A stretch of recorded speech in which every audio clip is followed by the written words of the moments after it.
The lookout was filled with colorful stage lights as the music echoed out, barely contained by the glass windows.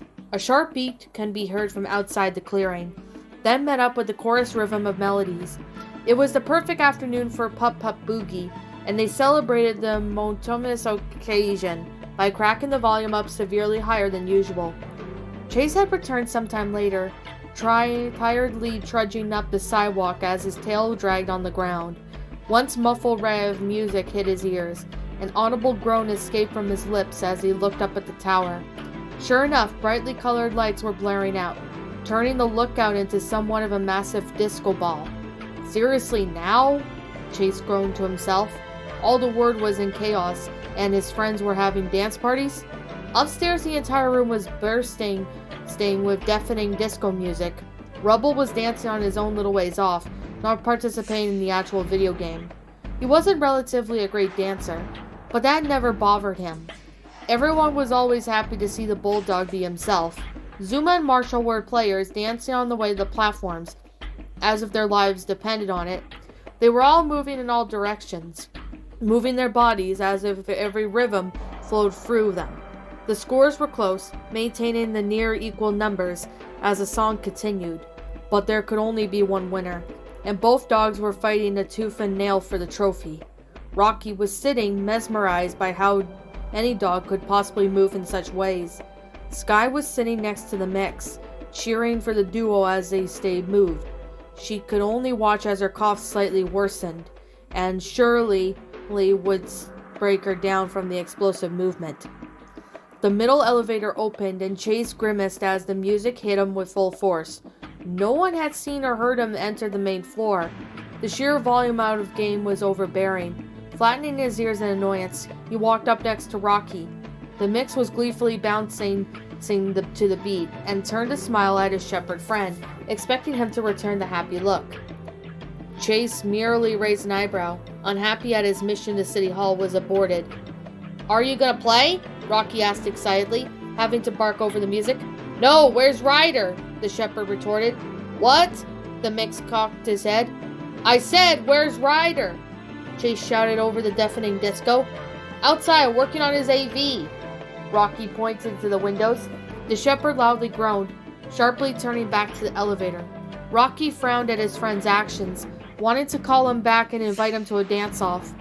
Chase re-entered the elevator and hit the button. The door swiftly shut, slightly muffling the music, and then increasingly quiet down as it moved downward. Chase decided he'd rather not go deaf today and took his second lick at his paw. Arriving outside, Chase left the elevator and walked around to the garage. The smell of motor oil hit his nose as he walked into the pavement, coming up to Ryder. "I thought you were joining the dance party upstairs," he commented, wedging the screwdriver under his vehicle. "I'm not feeling like it tonight." Chase sat down. "I don't get how they could cut loose like that when the ACG is tearing the city into pieces." "Well, sometimes you gotta take a breather," Ryder shrugged, wiping his forehead. "It's unhealthy to not to take breaks every once in a while. But those dogs are—" "Yes, I'm aware of what they're doing." The boy raised an eyebrow at the dog.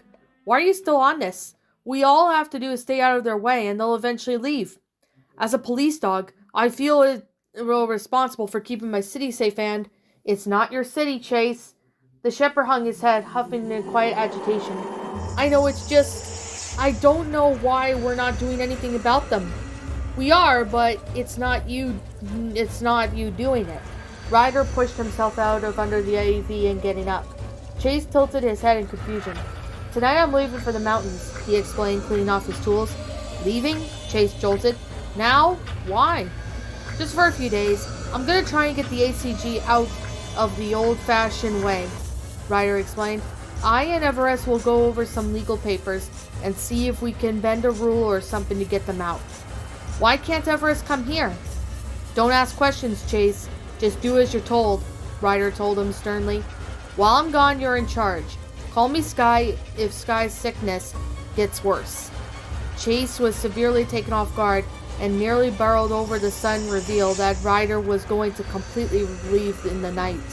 He opened his mouth to say something, but decided to shut it out of fear of injuring his owner. He followed his orders, all good dogs did, yet something was pulling at the back of his mind. There was something that Ryder wasn't quite telling him, and he knew it. He knew better than to challenge the boy. However, the shepherd merely nodded in acceptance. Ryder would be leaving, and Chase was in charge. Nightfall shredded over the lookout. The agonizing music was still emanating from the lookout. Chase poked his head out from his kennel in irritation, pleading for a power outage to fry the game. Only time to the party was stopped when Ryder went up there to announce his departure. Walt was most likely met with surprised exclaims, as most of the pups were understanding. Chase didn't share their initial thoughts, as he couldn't help but narrowing his eyes as he watched Ryder sped away on his AV into the night. A lingering feeling was just bleeding into what felt like abandonment. Sure, Ryder couldn't just leave in the middle of all this. It didn't matter right now. The police dog had other things to attend to, and without his owner getting in the way, he could complete his own mission. Surely out of all the others were distracted with their games, so none of them would get in this way either. Taking a deep breath, Chase stepped out of his kennel into the night. His mind fired off a quick way to sped into the city hall, preferably one that minimized the attention onto himself. He considered taking his rig, as that would be the faster option, but it would certainly draw some more prying eyes.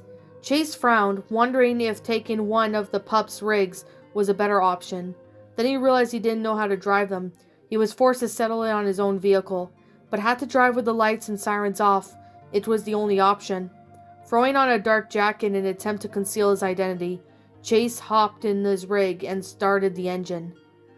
The drive to the city was anxiety-filled paranoia creeping up the shepherd's back as he neared City Hall. Did he really know what he was doing? Was this a smart idea? To go behind Ryder's back? Could he still turn around and go back on it all? If he had the option to leave, why wasn't he taking it? He finally parked on his rig on the side of the road, turning off the engine and hopping out. He had arrived at the tall government building that was City Hall. It was almost intimidating, being a small puppy on the sidewalk, approaching such structure. "Here goes nothing," Chase gulped. The overhead road lights illuminated the courtyard before him. A small tent, dark blue in color, sat idly before the main doors. Underneath it was a white foldable table with some papers on it. A rather tired-looking husky hat with his chin resting on the table, seemingly nodding off. Chase approached the table, despite it towering over his small height. He gently cleared his throat, and the husky's eyes snapped open. "Huh?" He picked his head up, looking out of confusion. "Down here." The dog leaned forward on the table, finally getting spots the small police dog sitting before him. The husky instantly gave a sour expression. "What do you want? Is this where I apply for CAP?" Chase looked at him. The older dog held a surprised expression for a solid second, and stuttered a moment before looking down at the papers. "Are you serious?" "Yes," the puppy said flatly. "Well, I'll tell you now, we don't accept puppies," growled the husky. "Shouldn't you be in bed?" "I'm not a puppy." Chase narrowed his eyes, standing up on his back and legs, and placing his forearms on the table. "I'm from the Paw Patrol. We practically run the city." "Oh, it's you six," the older dog rolled his eyes. "Honestly, it's goddamn hilarious that this city has to rely on a team of puppies." "Maybe so, but I'm still law enforcement," the police dog argued, "and I want in. I told you, we don't accept puppies." "But I'm not a puppy. I have the right to know what's going on." The husky glanced to the side. "Kid, I don't really know what to do here," he shrugged. "Paw Patrol or not, we don't take puppies." "I'm not taking no for an answer," the shepherd flattened his ears. "Those words will get you tased." "Look, is there a supervisor I can talk to?" Chase submitted, slightly flexing his dull claws on the table. The husky raised his eyebrow, then rolled his eyes. "You're gonna play that card, huh? Fine." He raised a paw to his chest and revealed a collar that was practically hidden from his fur. Chase immediately recognized it was a tag with the radio, just like his pup tag. Captain, sir, we have a situation out here, he spoke to it. Chase returned to all fours, satisfied that he was making progress, slightly wagging his tail. After enduring a few more seconds of the dog's hostility, Chase turned his head to the city hall's doors swung open and walked out, a dog that made him stop in his tracks. Up until now, he was feeling confident that his ability was to see this until the end, but now all he had to do was to run home. His confidence completely died as the second dog walked out, brimming with authority, and Chase recognized that the Belgian Malinois instantly as the exact dog who intercepted their last mission. Cyrus walked out with a stern face, intending some nagging sheepdog, ready to throw obeisances in the air. He was instead met with a small puppy, and his eyes widened in surprise. You? The Malinois muttered, semi taking a step back. Yeah, Chase breathed. Me again. I thought I told you to stop getting involved, Cyrus growled, baring his sharp fangs. I'm not, Chase fired back defensively, then hesitated. Well, yes I am, but I'm not intruding like last time. What? Cyrus shook his head, not believing the small puppy would even dare to overstep this far. You're intruding now just as much as you were the other day. Well, I needed to be in the loop somehow. The police dog took a step forward. So I'm here applying for CAP. Ugh. Cyrus deflated slightly. Come inside, not out here. Feeling uncertain of himself, but still holding on to the flickers of his determination, Chase nodded as Cyrus turned around and headed inside the building. Following behind him, the puppy felt a chill crept up his spine. Just how deep into the rabbit hole had he fallen? The Malinois pushed it open the glass doors and quickly walked through the lobby and down the hobby, and they passed by a front desk with the simple plotted plants that dotted its edges, passing under the ceiling banner that bore the emblem of Adventure Bay. As Chase walked behind the larger dog, his mind went wild with the new territory that he was straying in. He had thousands of questions and become increasingly annoyed the longer they went unanswered. Cyrus opened the door to the side, leading to a small room with nothing but a table and 2 chairs. It resembled a place where you interview new employees or interrogate a captive. On the table was a closed folder. Sit, Cyrus ordered, walking in. Chase instinctively lowered his rear to the floor and sat with a straight, firm posture, tilting his head slightly upward. In the chair, the Malinois said, exasperated. Oh, right, Chase tried to laugh it off. Sorry, I'm used to doing that stuff for like treats, you know. He chuckled nervously as he climbed into the firm plastic chair. Cyrus raised an eyebrow. Are you absolutely sure you want to be a part of this? He questioned, sitting across from the puppy. Because once you get in this loop, you can't come out. Of course, the shepherd nodded eagerly. When I became a police dog, they told me this was the next step in life. No, Cyrus cut him off. This is nothing like that. You'll be under a confidential agreement. No one can know of your involvement or you'll face repercussions. Chase frowned, drooping his ears. Why not? Because, Cyrus leaned slightly, trying to dive home at a point. The thing that the ACG does and deals with are nothing like you've seen. It's more serious. We see things that will not hesitate to kill you or others. Chase's expression changed. His frown slowly turned into mild shock. And the reason we're here in Adventure Bay, he hesitated for a moment. Trust me, you'll be better off knowing. He placed his paws on the table, leaning in slightly. Chase, I beg of you, just go home. This is not something a puppy should be roped into. The shepherd thought for a long moment, then proudly puffed out his chest. Chase is on the case, he said with a smile. But are you? Cyrus asked. You say you're a police dog. Top of my class. What class? Well, mostly Ryder's programs, Chase confessed, glancing to the side. So you're not a cop? Cyrus narrowed his eyes. I am, the puppy shot forward. He struggled to find the words. I've just never really seen action in Adventure Bay like the things you see on TV. The 2 dogs sat in silence for a brief moment before Cyrus spoke again. Do you have a gun? Chase shuffled in his paws uncomfortably. Yes, I do. I never see it on you. Is it in your pup pack? No, it's actually in the storage crate back at home, the puppy explained. I have a large bunker where I keep most of my gear, mainly the ones I've never needed before. Like, Cypress pushed, mostly riot gear. Chase shrugged. I think I have tear gas, but I've never really need any of it, so it just all stays in there. Yeah, I notice the city doesn't seem to get much action to begin with, nodded the Malinois. It's usually just cats and trees and lost mail. I imagine our presence has been quite abrupt. It has, Chase frowned. If I could be honest, I really don't like what you're doing to the city. Oh? The dog tilted his head. And I don't, and maybe if you told me that why you're here and your reasons for such, maybe I can understand and even want to help. Is it a criminal on the loose or something? No, Chase, it's much more than that, Cypress pressed. Then just tell me. Are you sure? He growled in response. Are you sure 100% sure that you want to sign these papers and see shit that will scar you for life and never be able to tell anyone? Is that where you want to take your life? Yes, Chase nearly barked. I want to help my city. Cyrus leaned back and gave a long sigh, trying to make sense of the puppy before him. In a way, he almost admired Chase's determination, but he feared what the puppy would be exposed to the poor dog, and yet his mind seemed to be made up. There was truly no turning back.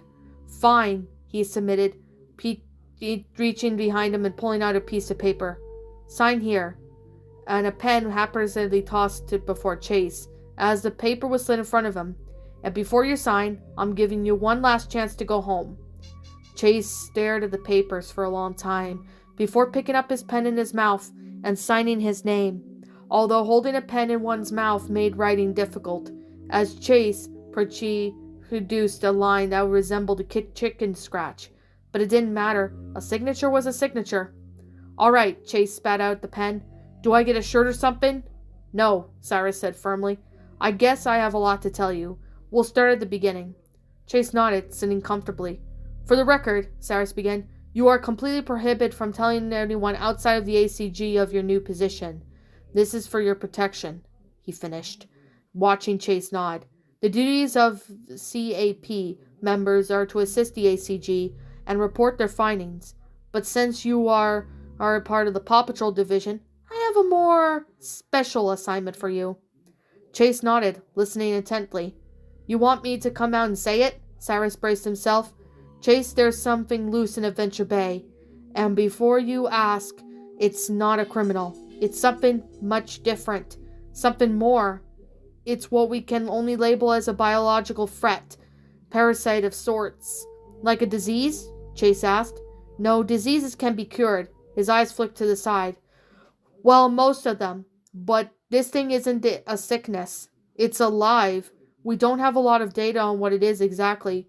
We just know it's a creature. A parasitic organism of sorts. A week or so ago, he began, there was a breach in a secret research facility. We're not paid to know what the exact details, but one of the experiments has escaped into the wild. Cyrus reached into the folder that had been sitting there on the table and opened it, revealing a bunch of papers and some Polaroid photos. Chase watched intensely as Cyrus pressed his paw on one of the photos and moved it to Chase's view. Looking down, Chase tried to focus on the photo before him.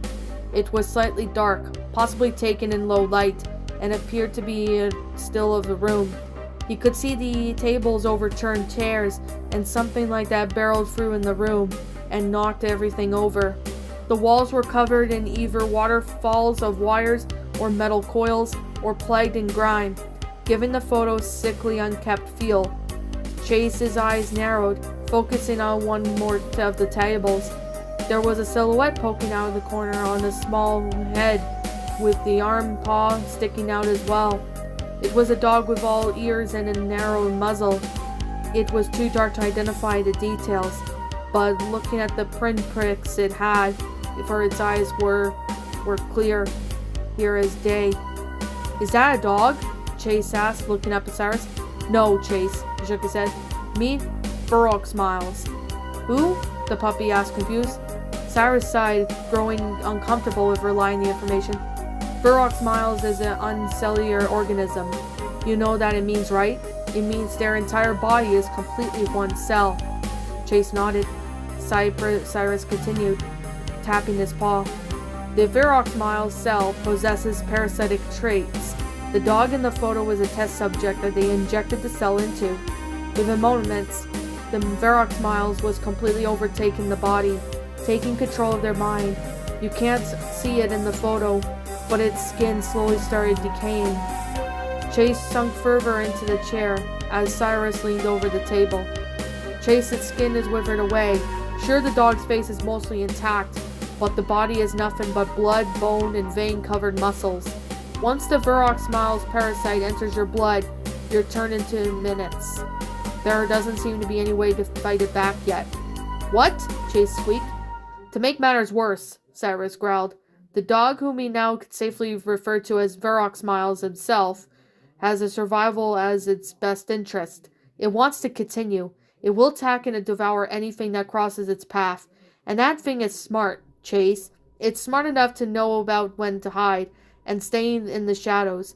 According to the research papers we are given, it knows how to split off its main cell from the body to escape death. The old body is left to rot and decay. The Verox find something, I don't know, a bug or a person, to try and ride on and find its next host.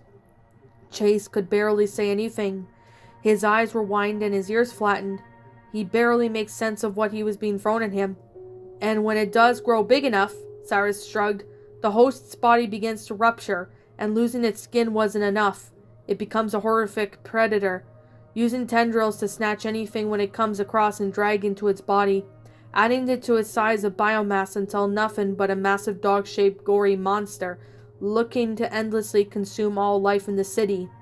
And now this monster is loose in Adventure Bay, Cyrus finished. We have seen the reports that local people and dogs are suddenly vanishing. It can't be a coincidence. You're kidding, Chase quivered. This is why you're here? Cyrus nodded. This is why we're closing off the city, and why we shut down your mission on the missing woman and dog. You see, Verox is smart enough to know when to hide. It'll burrow itself into the bloodstream, but not instantly take over your brain. It literally hides inside you, waiting for the right moment to emerge. In fact, one of your Paw Patrol friends could have the parasite in them right now and not even realize it. What? The shepherd recoiled, horror creeping within him as he remembered Sky's lingering illness. So here's where your special assignment, Cyrus concluded. Go home and watch your friends. Take note of where they are at all times. I do mean watch them. A sign of dormant infection could be excessive as nosebleeds, hobbling, most drunken movement, or show symptoms of fever. The mission of the ACG is to find the Verox and contain it. The return of the monster to the facility. So if one of your friends ends up... He stopped himself, noting the puppy's terrified expression. Look, if one of your friends ends up being the host, call me ASAP. He passed Chase what looked like a pup tag, complete with the chip attached to the collar. Unless they're already merging to be one of the Verox can't affect multiple bodies at once. So if you see it, you call us, and we'll send over everything we have. Chase looked down at the pup tag. Little pieces of metal were clearly meant to be a lifeline, with the small button in the middle of what activated a homing beacon. Gulping fearfully, he reached for a paw forward and took the tag. I'm sorry about our brutally. Cyrus hung his head apologetically. We're really trying to get this creature contained out of here, so head home. Keep in mind what I said, okay? Chase nodded, barely able to contain his horrified quivering. Taking the new pup tag in his mouth, he climbed down from the chair and left the room, near traumatized expression on his face. Cyrus watched him go, fearing for the puppy's psychological health. What's up, my pretties? It's the Lion Queen here. I want to appreciate you all for tuning into this video, and I do appreciate you guys supporting my video by giving this video likes and stuff.